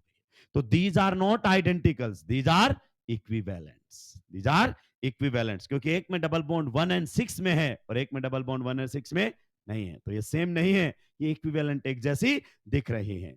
नेक्स्ट अगर अपन बात करें तो यहां पर ढेर सारे क्वेश्चन पूछे जाते हैं। आइए पहले हम इसकी हाइब्रिड की बात करते हैं। किसकी बात करते हैं? हाइब्रिड। आप जानते हैं दोस्तों, रेजोनेंस हाइब्रिड के अंदर, किसमें? रेजोनेंस हाइब्रिड हम बनाते हैं तो पहले कौन से बॉन्ड बना लेते हैं? सिग्मा। ध्यान से सुनते हुए जाइए, ध्यान से, एकदम ध्यान से। कौन से बॉन्ड बना लू मैं? सिग्मा। अब बताइए पाई बॉन्ड की बात करता हूं तो रिंग के हर कार्बन एटम के पास क्या है? पी ऑर्बिटल है कि नहीं है? और आज आपको मैं ये भी बताऊंगा कि हाइब्रिड बनाया कैसे जाता है। ये दोनों स्ट्रक्चर है, resonating structure number 1, resonating structure number 2। ये रेजोनेटिंग स्ट्रक्चर नंबर 1, ये रेजोनेटिंग स्ट्रक्चर नंबर, या तो 1 को उठा के 2 पर रख दो या 2 को उठा के, और देखो मॉलिक्यूल कैसा दिखता है, दैट इज द हाइब्रिड। या तो 1 को उठा के या 2 को उठा के, और फिर देखो मॉलिक्यूल कैसा दिखता है। तो अगर हम किसको उठा के 1 को उठाकर किस पर रख देते हैं 2 पे, तो सबसे पहले आप गौर से देखिए, यहां पर पहले वाले में 1 और 6 के बीच में क्या है पाई बॉन्ड। तो ये आपका नंबर कौन सा था 1, ये था 2, ये था 3, ये था 4, ये था 5, ये था 6। क्लियर। तो पहले वाली स्ट्रक्चर में आपको 1 और 6 में क्या दिखेगा डबल बॉन्ड। सही बात है कि नहीं है। अगर मैं इसको उठा के यहां रखूंगा तो बताइए क्या आपको 2 और 1 और 2 में भी पाई बॉन्ड दिखेगा। हाँ, 1 और 6 में पाई बॉन्ड किसकी वजह से दिख रहा है 1 की वजह से, और 2 और 1 में किसकी वजह से दिख रहा है 2 की वजह से। तो आपको पाई बॉन्ड यहां पर भी बनता हुआ दिखाई देगा। फिर आप देखेंगे तो आपको 2 और 3 में भी पाई बॉन्ड दिखेगा। वो किसकी वजह से दिखेगा 1 की वजह से। तो आपको यहां पर 2 एंड 3 में भी पाई बॉन्ड बनता हुआ दिखाई देगा। फिर आपको 3 और 4 में भी दिखेगा। किसकी वजह से सेकंड की वजह से। तो आपको यहां पर भी पाई बॉन्ड बनता हुआ दिखाई देगा। फिर आपको अगर अपन बात करना चाहें 4 और 5 में दिखेगा। किसकी वजह से 1 की वजह से। तो 4 और 5 में पाई बॉन्ड दिखेगा। फिर आपको 5 और 6 में 2 की वजह से। तो आपको ऐसा लगेगा कि यहां पाई बॉन्ड लगातार है, पाई बॉन्ड लगातार है, और यही रेजोनेंस हाइब्रिड होता है। यानी कि इन दोनों के कंट्रीब्यूशन से वो बना है। इसीलिए मैं आपको कह रहा था कि पहले सिग्मा बॉन्ड बना लो, पहली में जहां डबल बॉन्ड है वहां बना दो, दूसरी में जहां डबल बॉन्ड है वहां बना दो, तीसरी में जहां डबल बॉन्ड है वहां भी बना दो। तो इन दोनों में अगर आप बनाओगे तो इसी प्रकार का आपके सामने हाइब्रिड बनकर आएगा। वो तो ऑर्बिटल से बनाया है सर, जो अभी तक बनाते आए थे वैसा बनाइए। आइए वैसा भी आप लोगों के सामने बना देता हूं, सभी लोग ध्यान से सुनेंगे। बताओ पहली वाली आरस में डबल बॉन्ड कहां है। पहली वाली में यहां पर है, और कहां पर है यहां पर, और कहां पर है यहां पर। दूसरी वाली आरस में बताइए कहां है इन दोनों के बीच में, इन दोनों के बीच में, इन दोनों के। तो यही तो बता रहे हैं हम कि पाई बॉन्ड कहीं भी ऐसा ही तो दिख रहा है। रियल मॉलिक्यूल कुछ ऐसा दिखाई देगा, लेकिन सर आप यकीन मानिए ऐसे बनाते नहीं है। आपने तो जब भी हमारे सामने बनाया है बेंजीन, तो आपने तो बनाया है सर ऐसे। क्योंकि अब मैं आपको बताता हूं, जब आपके सामने एक क्लोज लूप बन जाए, क्या बन जाए, तो आप डॉटेड की बजाय सॉलिड लाइन भी इस्तेमाल में ले सकते हैं। आप ऐसे बनाओगे तो भी चलेगा, आप सॉलिड लाइन बनाओगे सर्कल के लिए तो भी, दोनों ही एक्सेप्टेड हैं। तो आज क्लियर होना चाहिए ये ऑक्सीजन नहीं है, ये हाइब्रिड बॉन्ड है, ये हाइब्रिड। तो अगर आपसे पूछे कि बेंजीन में कार्बन कार्बन का जो बॉन्ड ऑर्डर है तो आप क्या बोलोगे, it is in between 1 and 2।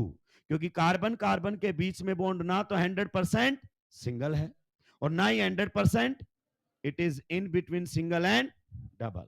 जल्दी से नोट डाउन करेंगे, आगे बढ़ेंगे। ये दोनों स्ट्रक्चर्स बनाई हैं, ये किसने सजेस्ट की थी, कैकुले ने। कई सालों का रिसर्च वर्क होता है इनके पीछे, कई सालों का रिसर्च वर्क होता है जो हम बहुत इजीली पढ़ लेते हैं। आपको अपने फील्ड में भी समझ में आएगा जब आप डॉक्टर बनेंगे। जैसे आप कोविड की वैक्सीन है, कोविड-19 की, पेशेंट आया टक से लगा दिया आपने, पर आप सोचिए जब वो बना तो बहुत ज्यादा समय लगा है। आज भी काफी चीजों की वैक्सीन नहीं है जिन पर अभी भी रिसर्च चल रही है और पिछले कई सालों से चल रही है। पर जैसे ही आपके पास वैक्सीन आएगी आप तुरंत इस्तेमाल में लेने लगेंगे, आपको पता ही नहीं है कि इसके पीछे कितना काम किया गया है। तो हर मॉलिक्यूल में, ऑर्गेनिक में बहुत अच्छा खासा रिसर्च वर्क होता है। हम इतना डेप्थ में नहीं जाते क्योंकि हमसे वो नहीं पूछने वाला। फिर तो उतना ही समय लग जाएगा जितना उनको लगा था।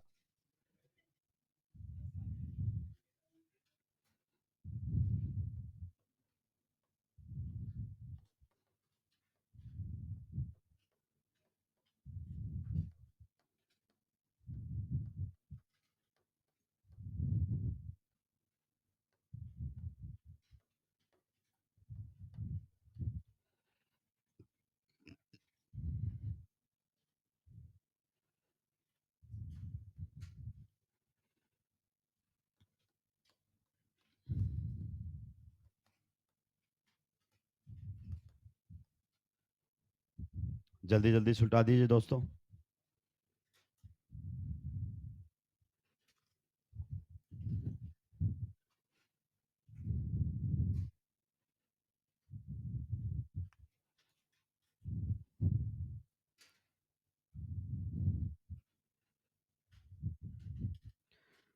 सो क्वेश्चन जो पूछा जाता है उसकी लैंग्वेज क्या होनी चाहिए?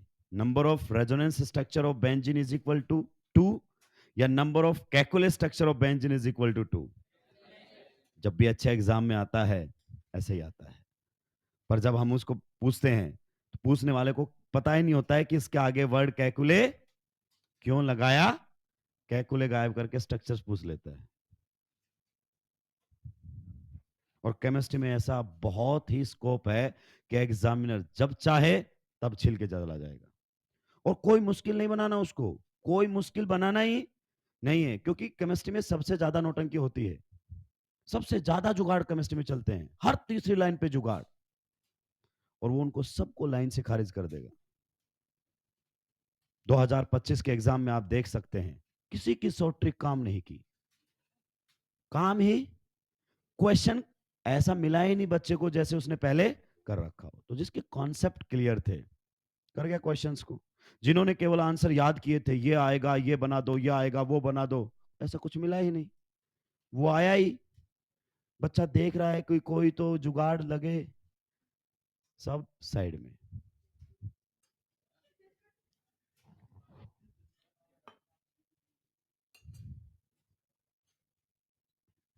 सुलटा दिया है।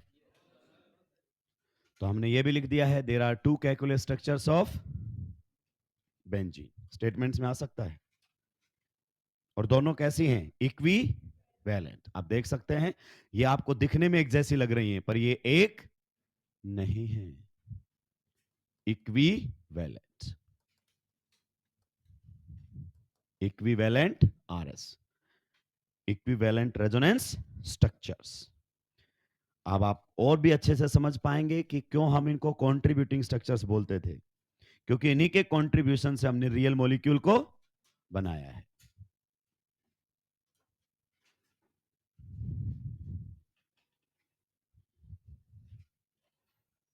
सुलटा दिए है पक्का? अब देखो मैं कुछ बातें यहां पर लिखवाऊंगा that are totally related to IOC. तो या तो काफी बच्चों को तो अभी क्लियर हो जाएंगे, काफी को जब आईओसी पढ़ेंगे तब क्लियर हो जाएगी।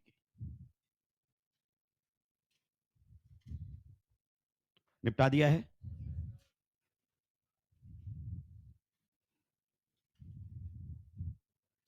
कलर कॉम्बिनेशन पर प्लीज ना जाएं।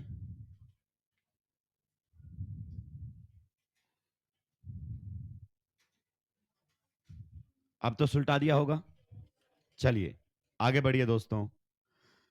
देखिए अगर आप बेंजीन पर फोकस करें ना, तो मैं थोड़ा सा पहले पी ऑर्बिटल के बारे में बता देता हूं। देखो पी ऑर्बिटल आप ऐसे बनाते हैं, ये इसमें ये वाला जो होता है, बताओ इसको क्या बोलते हो आप? नोड। अब भाई जिसको यही नहीं पता है तो उसको तो दिक्कत आएगी। नोड मतलब यहां पर इलेक्ट्रॉन पाए जाने की प्रोबेबिलिटी जीरो होती है। क्लियर? तो आप समझिए जब आपने बेंजीन में पी ऑर्बिटल्स बनाए हुए हैं तो यहां पर ये क्या है?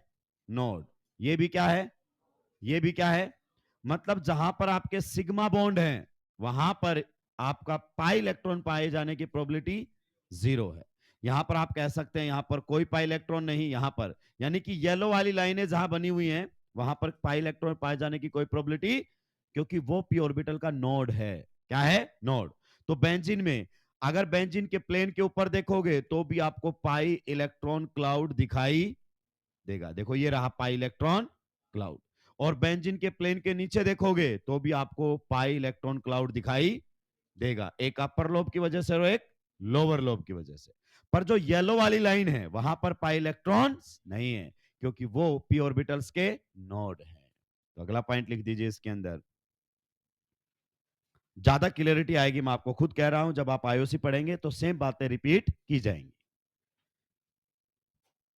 There is pi electron cloud, there is pi electron cloud, there is pi electron cloud above and below the plane of benzene.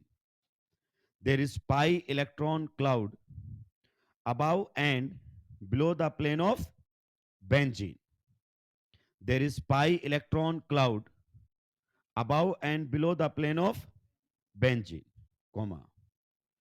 And plane of benzene is acting as a nodal plane, and plane of benzene is acting as a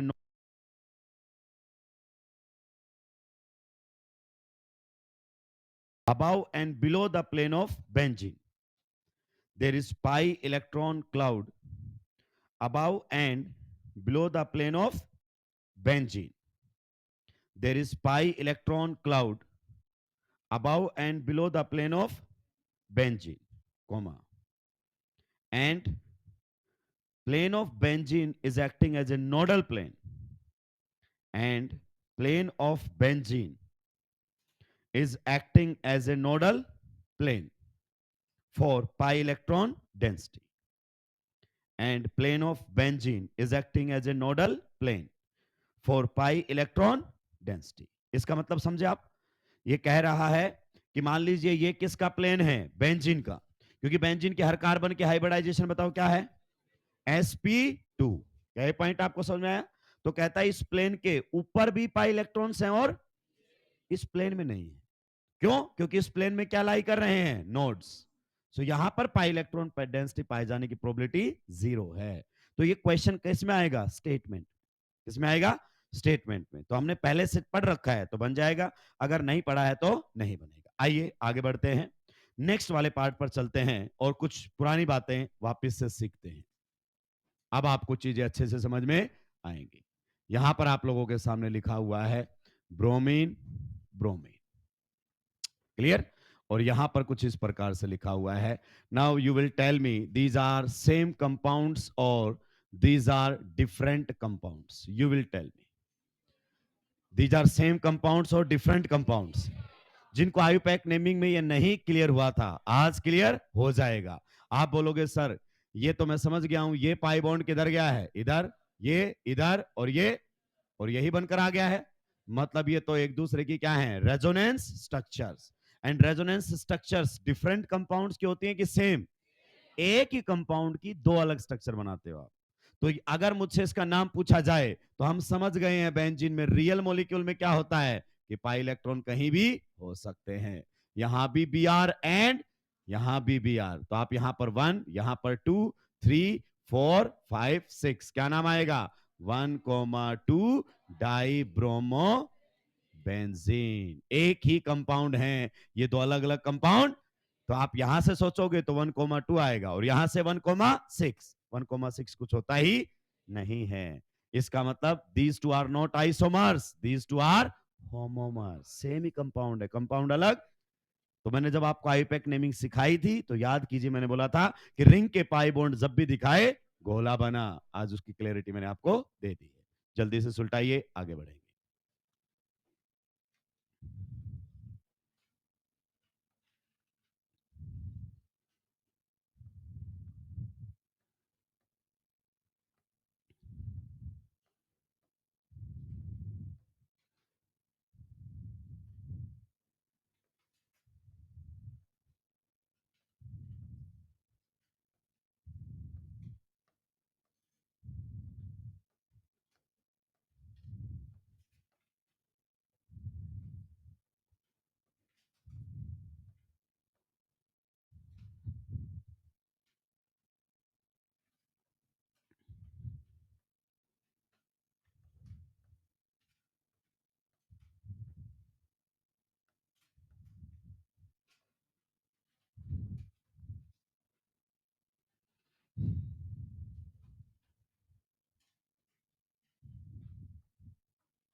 सुलटा दिया है सभी ने?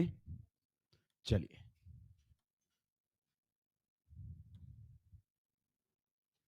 देखिए अब मैं आपके सामने कुछ बातें रख रहा हूं। उनको बच्चा ऐसे समझता है कि पता नहीं मुझे आज क्या पता चल गया है।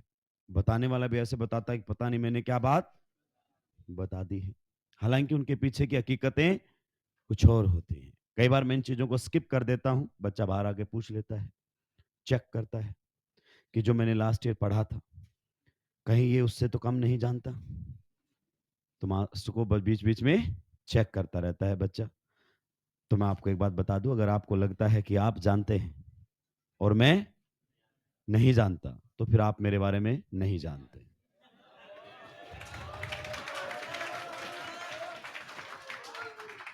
तुम्हें तो बहुत कुछ पढ़ना है, मुझे तो ऑर्गेनिक ही पढ़नी है। वो अच्छे खासे लेवल पर पढ़ी लिखी है, ठीक है, जितना नीट जेई मेंस जे एडवांस के लिए रिक्वायर्ड उतना आता है। अब ये हमारे सामने बेंजीन है। अब इसमें क्वेश्चन सुन लो ढंग से। सबसे पहले number of major contributing structures, major contributing structures, number of major contributing structures अगर कभी हमसे पूछ ली जाए, क्लियर। हालांकि कुछ लोग यहां पर नंबर ऑफ रेजोनेंस स्ट्रक्चर लिख देते हैं, जो कि एकदम गलत जवाब है। अब आप बोलोगे सर ये मेजर कंट्रीब्यूटिंग का क्या मतलब है, तो ये अपना अगला ही टॉपिक आएगा। मैंने थोड़ा सा क्लैरिटी के साथ लिखा है। तो इसके याद करने के तरीके होते हैं, मतलब आंसर्स हैं हमारे पास, उनको याद कैसे रखा जाए वो मैं आपको बताता हूं। जैसे बेंजीन की मेजर कंट्रीब्यूटिंग स्ट्रक्चर पूछे तो ऐसे वाले स्ट्रक्चर में कितनी वर्टिकल लाइंस हैं, तो इसका आंसर कितना आता है, 2। वो इसको बता के मास्टर ऐसा प्राउड फील करता है कि पता नहीं मैंने क्या बता दिया है। इधर सुनो, इधर देखो भाई, हाँ बताओ कितनी वर्टिकल लाइंस हैं, हाँ बताओ कितनी वर्टिकल लाइंस हैं, एक भी। तो ऐसे प्राउड फील करता है कि मैंने पता नहीं क्या बता दिया। अबे तुमने जहां से पढ़ा है उसने ट्रिक निकाली है, और उससे ज्यादा कॉन्फिडेंस में तुम नजर आ रहे हो, क्योंकि जिसने ट्रिक निकाली वो तो जानता है कि याद करवा रहा हूं बच्चे को अल्टीमेटली में। पर जो वीडियो लेक्चर देख के करते हैं उनको कॉन्फिडेंस अलग लेवल पर होता है भाई, अलग लेवल पर, कि ये देखो जबरदस्त पॉइंट। अब बता, तो ये याद करने का तरीका है कि अगर आप ऐसे सोचोगे तो इसकी मेजर कंट्रीब्यूटिंग स्ट्रक्चर कितनी होती हैं, 2। हमने पढ़ी हैं, किसने दी थी, कैकुले ने। तो ये तो हमारे सिलेबस का है, हम इस पर बातें कर सकते हैं, ये हमारे सिलेबस का। तो बच्चों को कैसे याद करवाएं, थोड़ा सा अगर एक्स्ट्रा भी पूछ लिया जाए। तो इसमें कितनी वर्टिकल लाइंस हैं, 1 2, कितनी हो गई, मेजर कंट्रीब्यूटिंग स्ट्रक्चर्स इसकी 3 हैं। हालांकि वो बनाने पर ही पता चलेगा इसकी मेजर कंट्रीब्यूटिंग स्ट्रक्चर्स। ये आपको कोई जुगाड़ बताया जा रहा है कि आंसर याद कराए जा रहे हैं, आंसर याद कराए जा रहे हैं। इतना फर्क है, मैंने अपनी टीचिंग में देखा है। एक टीचर जो अच्छा सब्जेक्ट जानता है वो बोलता है बच्चे याद कर लीजिए इसकी मेजर कंट्रीब्यूटिंग स्ट्रक्चर कितनी होती हैं, 2, इसकी 3, इसकी। बच्चा बोल रहा है याद करवा रहा है, मैं बोल रहा था नहीं पढ़ना इससे। पिछले वाले ने ये बताया था, देख सॉलिड ऐसे वर्टिकल लाइन तो 2 होंगी, 3 तो 3 होंगी, क्योंकि जो बोल रहा है याद कर लीजिए वो सब्जेक्ट जानता है कि ऐसे लिख दिया तो वर्टिकल लाइन 0। अब लिख दे 0 कंट्रीब्यूटिंग स्ट्रक्चर्स। ये तो ये भी लिख रहा है मेजर, आरएस की बात नहीं कर रहा है। ये सब फर्क होता है बच्चे के अप्रोच का, पर ये 3-4 साल के बाद क्लियर होता है, पहले साल में क्लियर नहीं होता है। इसमें अगर अपन बात करना चाहें, बताओ 1 2 3 4, तो इसकी मेजर कंट्रीब्यूटिंग स्ट्रक्चर्स 5 होती है, याद करवा दी मैंने आपको। हाइब्रिड बनाना है, मान लीजिए हम, मेरे पास जगह नहीं थी तो यहां पर लिख देंगे रेजोनेंस हाइब्रिड। तो बताओ बेंजीन का रेजोनेंस हाइब्रिड बनाने के लिए ये तो हमने बनाया है, सिंपल सा, क्लियर।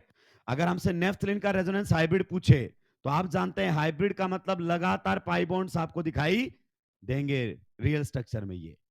पर अब बच्चा होता है कंफ्यूज, सुनो ध्यान से, क्या होता है कि नेफ्थलीन में क्या करते हैं, 2 बेंजीन चिपका देते हैं। एक बेंजीन में कितने पाई बॉन्ड, 3, तो नेफ्थलीन में 6। ऐसा कुछ नहीं है, कितने पाई बॉन्ड है, 5। क्योंकि जब रियल मॉलिक्यूल देखोगे तो आपको ऐसा लगातार पाई बॉन्ड बनते हुए दिखाई, इस रिंग में भी और उस रिंग में भी, क्लियर। इधर आओ, हाइब्रिड को देखकर तो ऐसा लग रहा है कितने पाई बॉन्ड है, 6, लेकिन है तो कितने। ये रेजोनेंस हाइब्रिड का भी लिमिटेशन है। लोग बोलते हैं ना रेजोनेटिंग स्ट्रक्चर की तो बाल्टी भर भर के लिमिटेशंस हैं, हाइब्रिड की कोई नहीं है। अबे सीधा हाइब्रिड दे दिया जाए ना तो ये भी नहीं पता चलता कितने पाई बॉन्ड है उसमें। आज आप पहचान पा रहे हो इसमें कितने पाई बॉन्ड है, 3, क्योंकि आप पहले ये पढ़ चुके हो। जैसे किसी बच्चे के सामने सीधा दे दिया जाए कि बताओ इसमें कितने हैं, नहीं पहचान पाएगा। तो हाइब्रिड की भी अपनी लिमिटेशंस हैं, हाइब्रिड नाम का है, काम का नहीं है। अगर आपको एंथ्रासीन में बनाना पड़े तो आप समझ जाइए इनमें साइक्लिक कॉन्जुकेशन होती है, और हम इस प्रकार से क्या बना देते हैं, इसमें भी, इसमें भी। और अब इसका मतलब ये नहीं है कि इसमें नंबर ऑफ पाई बॉन्ड्स निकालने के लिए 3 × 3 × 3 9 कर दो, कि एक बेंजीन में कितने होते हैं, 3, कितनी आ गई? 3 बेंजीन। नो, ऐसा नहीं है। क्लियर? यहां पर इसको हम बोलते हैं बच्चे क्या? बेंजीन। यहां पर इसको क्या बोलते हैं? नेफ्थलीन। और यहां पर क्या बोलते हैं इसको? एंथ्रासीन। मैंने आपको बोला था कि मैं धीरे धीरे ये सारे नाम याद करवा दूंगा, परेशान होने की जरूरत एक दिन में नहीं रखते हैं। इसकी अगर अपन बात करें तो बताओ किस प्रकार से बनाई जा सकती है? ये बनेगा हमारे सामने, ये बनेगा। एंथ्रासीन और फिनेंथ्रिन में खास फर्क क्या है? इसमें भी 3 रिंग है, उसमें भी 3। इसमें तीनों रिंग एक ही लाइन में होती है, देखो। और इसमें 2 रिंग किस में होती हैं? एक लाइन में और एक एंगल पर होती है। तो ये फर्क होता है इनके अंदर। ये हमारे सामने है फिनेंथ्रीन। क्या है बच्चे? फिनेंथ्रीन। सुलटा दीजिए जल्दी से। तो मैंने आपके सामने याद रखने के लिए बता दिया, हालांकि क्वेश्चन नहीं करता है नीट वाला, उसको पता है कि एनसीईआरटी में मैंने बेंजीन को ही डिस्कस किया है। पर आप इधर उधर क्वेश्चंस देख लेते हैं क्योंकि उनको नहीं पता कि कॉन्सेप्ट अलग है इसका।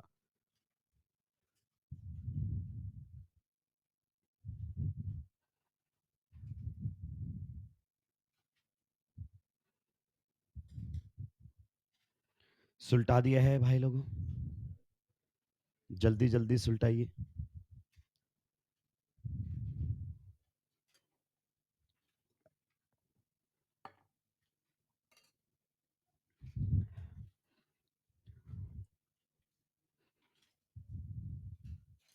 तो स्टार्टिंग में आपने देखा होगा इसके डीयू वगैरह जब हम कैलकुलेट कर रहे थे तब भी मैंने यही बताया था। अगर ये जानते हो तो लगा अल्टरनेट क्या बना दो? Pi bond. तो आपको पता चल जाएंगे कितने पाई बॉन्ड है। So major contributing structure of benzene is equal to 2। और वो स्ट्रक्चर्स का नाम भी है, कौन सी है? Calculate structures. सिमिलरली अगर हमारे सिलेबस में होती है तो मैं आपको इन पर भी बातें करता हुआ नजर आता। मैं कभी नहीं पूछूंगा क्योंकि आगे की बातें हमारे सिलेबस में नहीं है। सुलटा दिया है दोस्तों। क्या हम आगे बढ़ सकते हैं? यहीं रुके रहेंगे कई सालों तक?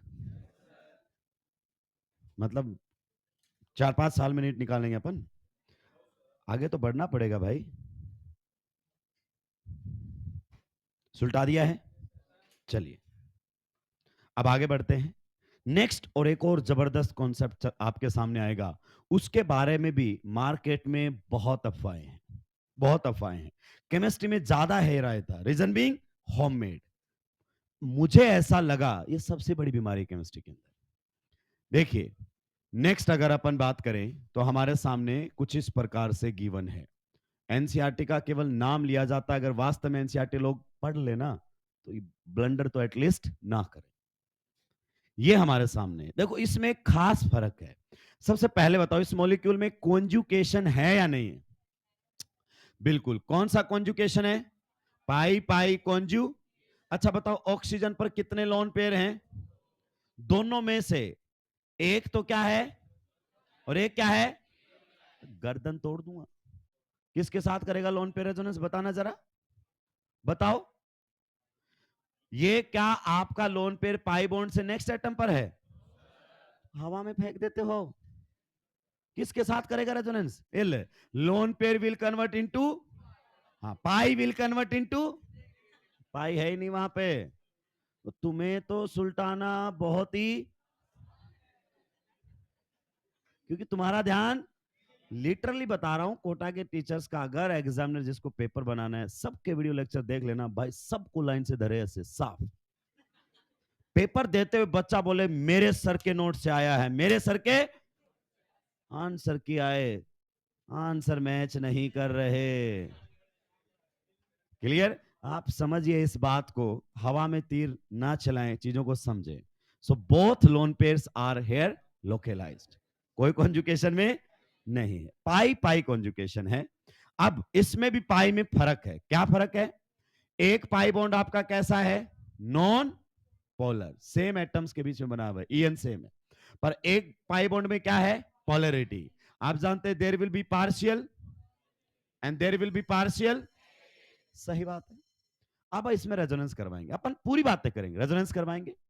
बताइए अगर इस पाई बॉन्ड का डिलोकलाइजेशन करवाया जाए तो ये पाई बॉन्ड इधर और ये पाई बॉन्ड आपके सामने कुछ इस प्रकार की रेजोनेटिंग स्ट्रक्चर बनेगी। यहां पर क्या जाएगा? डबल। और बताइए ऑक्सीजन पर कैसा चार्ज आ जाएगा? बताइए इसमें किसी को कोई दिक्कत? कार्बन पर कैसा जाएगा, एक रेजोनेटिंग स्ट्रक्चर ये बन गई। क्लियर। इधर आते हैं दोस्तों, बात करते हैं, सर क्या यही पाई बॉन्ड उधर जाएगा, क्या ये उल्टे नहीं घूम सकते, ये पाई बॉन्ड इधर आ जाए और ये पाई बॉन्ड इधर आ जाए, आप बताइए ऐसे घूम सकते हैं कि नहीं घूम सकते, घूम सकते हैं, कहीं कोई दिक्कत नहीं है। अगर आपका ये पाई बॉन्ड ऐसे घूमे तो बताइए ऑक्सीजन पर कैसा चार्ज आएगा, पॉजिटिव, और कार्बन पर, तो ये रेजोनेटिंग स्ट्रक्चर्स बन गई, कहीं कोई डाउट नहीं। क्वेश्चन आता है, बहुत चला है पहले, अब तो लोगों को हकीकतें मालूम हो गई है। Clear. Which RS is invalid, और इसको इनवैलिड आरएस करार देते थे, और ये एग्जांपल एनसीईआरटी का सोल्ड एग्जांपल है, ये एग्जांपल एनसीईआरटी का सोल्ड एग्जांपल है। तो एनसीईआरटी की बातें होती हैं क्लास में, बस एनसीईआरटी पढ़ाई नहीं जाती, इतनी आसान नहीं है। This RS is invalid, invalid होने के लिए इसने कौन से रूल को ब्रेक किया है ये नहीं बताते, क्योंकि इसने कोई रूल ब्रेक नहीं किया है। रेजोनेटिंग स्ट्रक्चर्स में टेक्निकली दो ही पॉइंट्स हैं, एटम की पोजीशन चेंज नहीं होनी, और वो नहीं हो रही बताओ किसी में भी, and total number of unpaired electrons must be same, और यहां भी जीरो है, यहां भी जीरो है, वहां भी जीरो है, कोई रेजोनेटिंग स्ट्रक्चर्स का रूल इसने ब्रेक नहीं किया है। फिर कहते क्यों है इनवैलिड, कि ऑक्सीजन पर पॉजिटिव आ गया इनकम्प्लीट ऑक्टेट के साथ। तो मूर्ख इंसान, इससे पहले भी तूने ऐसी बातें ये, और आपने रेजोनेंस करवाया है, और आपने ये वाली रेजोनेटिंग स्ट्रक्चर बनाई है, क्या इसमें कार्बन पर पॉजिटिव चार्ज नहीं है इनकम्प्लीट ऑक्टेट के साथ, तो ये रेजोनेटिंग स्ट्रक्चर्स का कोई रूल, ये तूने सोचा है, तूने बनाया है क्वेश्चन, कोई लिटरेचर कोई स्टैंडर्ड बुक ऐसा नहीं लिखती है, ये मैंने सोचा। जो मार्केट में चलते हैं ना, जो ऑथर्स चलते हैं, कोटा के ऑथर्स की बुक्स में आते हैं क्वेश्चन खुद से बना बना के, तो ये वैलिड स्ट्रक्चर है, कहीं कोई दिक्कत नहीं है, नो डाउट। ये लेस कंट्रीब्यूशन, या हम कह देते हैं लीस्ट कंट्रीब्यूटिंग स्ट्रक्चर है, क्या है, लीस्ट कंट्रीब्यूटिंग स्ट्रक्चर हमारे सामने है, लीस्ट कंट्रीब्यूटिंग स्ट्रक्चर, और कई बार हम ये भी कह देते हैं insignificant RS, insignificant RS, invalid नहीं कहते, क्या कहते हैं, इनसिग्निफिकेंट। एक्चुअली हम आरएस इसलिए बनाते हैं ताकि वो मॉलिक्यूल की कोई प्रॉपर्टी समझाए, एक आरएस जब नहीं समझा पाती इस प्रॉपर्टी, तो हम एक से ज्यादा बनाते हैं ताकि वो बातों को समझाया जा सके, और ये आरएस कोई ऐसी बात नहीं समझाती है। तो इस टाइप के आरएस को हम इनवैलिड नहीं बोलते, इनसिग्निफिकेंट या लीस्ट कंट्रीब्यूटिंग बोलते हैं। आप तो इतनी बातें कर गए, मुझे अभी भी नहीं पता चला कि आप इसको इनसिग्निफिकेंट कहे क्यों रहे हो, तो अब बता रहा हूं। अगर रेजोनेटिंग स्ट्रक्चर बनाते हुए ऑक्सीजन पर पॉजिटिव चार्ज आ जाए इनकम्प्लीट ऑक्टेट के साथ, या फिर रेजोनेटिंग स्ट्रक्चर बनाते हुए नाइट्रोजन पर पॉजिटिव चार्ज आ जाए इनकम्प्लीट, तो आप जानते हैं मोर इलेक्ट्रोनेगेटिव एटम्स है, तो जब भी कोई रेजोनेटिंग स्ट्रक्चर में ऐसा मिले तो उस आरएस को आपको क्या बोल देना है, इन सिग्निफिकेंट। क्या ऐसी मत बनाइए, ये कोई भी बात आपको समझाकर नहीं देगा, इनसिग्निफिकेंट, या फिर आप ये भी कह सकते हो ये लीस्ट स्टेबल होगा। अगली क्लास में हम आरएस की क्या कंपेयर करेंगे, स्टेबिलिटी। तो ये इनसिग्निफिकेंट है, इनवैलिड नहीं है। कैन ए एटम है positive charge with incomplete, yes, RS में आ सकता है, कोई रूल नहीं है, पर वो एटम अगर ऑक्सीजन और नाइट्रोजन है तो वो आरएस इनसिग्निफिकेंट होगी, मतलब बनाने का कोई मतलब नहीं है, इनवैलिड नहीं होगी। इनवैलिड का मतलब है कि आपने रेजोनेंस का कोई रूल तोड़ दिया, और हमने कोई रूल नहीं तोड़ा। आज के लिए इतना ही, बाकी बात करेंगे अगली क्लास। तो नेक्स्ट क्लास में लेक्चर नंबर 1 101% रिवाइज करके आए। अभी तक जो पढ़ाया बेहतरीन लेवल पर आपको रिवाइज होना चाहिए।